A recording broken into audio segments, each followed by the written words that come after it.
अगर आप अपना घर बनवाने जा रहे हो या फिर घर बनवाने की प्लानिंग कर रहे हो तो आपको कुछ इंपॉर्टेंट चीजों के बारे में पहले से ही पता होना चाहिए। अगर ऐसी चीजें आपको पहले से ही पता होती है तो इसकी वजह से आपका पैसा और समय दोनों चीजें बच जाती है। अब जब भी हम घर बनवाते हैं तो सीलन से बचने के लिए हम डीपीसी का लेयर प्रोवाइड करते हैं। डीपीसी का फुल फॉर्म होता है डैम प्रूफ कोर्स। अब यहाँ पर कुछ लोगों का यह सवाल आ जाता है कि अगर हम ग्राउंड बीम देने वाले हैं या फिर प्लिन बीम देने वाले हैं तो क्या ऐसे समय में हमें डीपीसी देनी चाहिए या फिर नहीं। अब ये चीजें आपको शुरुआती वक्त में इसीलिए पता होनी चाहिए कि अगर आप बिना जाने इन चीजों को कर लेते हो और आगे चल के आपके घर के अंदर सीलन की समस्या निर्माण हो जाती है, ऐसे में चाहे आप कितना भी महंगे से महंगा सीलन से बचने वाला केमिकल क्यों ना इस्तेमाल कर लो, पर ये जो सीलन की समस्या है वैसी ही बनी रहती है, जिस वजह से आपके पैसों का और समय का काफी ज्यादा नुकसान हो जाता है। और अगर आप ऐसा सोच रहे हो कि आगे चल के ऐसी समस्या निर्माण हो जाती है तो हम वापस से डीपीसी कर लेंगे या फिर बाकी चीजें कर लेंगे, तो ये इतना आसान नहीं होता है। तो सबसे पहले तो ये जान लेते हैं कि ये डीपीसी जो है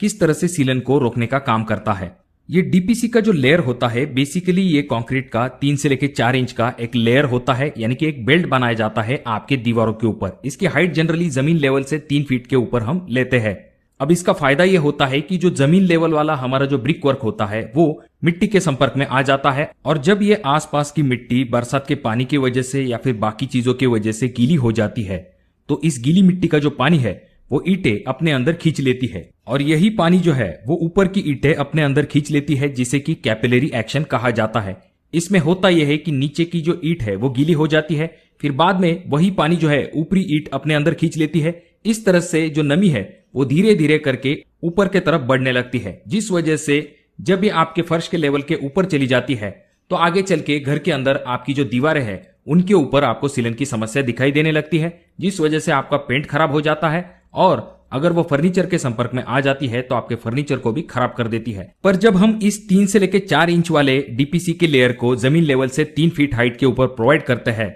तो जो ईंटें गीली होने के बाद ऊपर के तरफ नमी आने लगती है उसे रोकने का काम ये डीपीसी का जो कंक्रीट लेयर है वो करता है, और नमी को ऊपर के तरफ नहीं आने देता है, और इसी वजह से आपको आगे चल के आपके दीवारों के ऊपर सीलन की समस्या नहीं दिखाई देती है। अब आता है हमारा पहला सवाल कि अगर हमने प्लिंथ बीम ग्राउंड लेवल पे दिया है, यानी कि जिसे हम ग्राउंड बीम कहते हैं, तो क्या ये बीम देने के बाद हमें डीपीसी देनी चाहिए या फिर ये जो बीम है यही डीपीसी का काम करेगा। तो दोस्तों, अगर आप ग्राउंड बीम देते हो तो जरा अगले वीडियो में देख लीजिए कि इसकी जो लेवल है वो जमीन लेवल के आसपास है। अब आगे चल के ऐसा देखा जाता है कि कुछ सालों बाद आपकी जो घर के आसपास की जमीन लेवल है वो थोड़ी सी ऊंचाई पे आ जाती है, इसी वजह से आपका ये जो ग्राउंड बीम है वो थोड़ा सा नीचे की तरफ चला जाता है,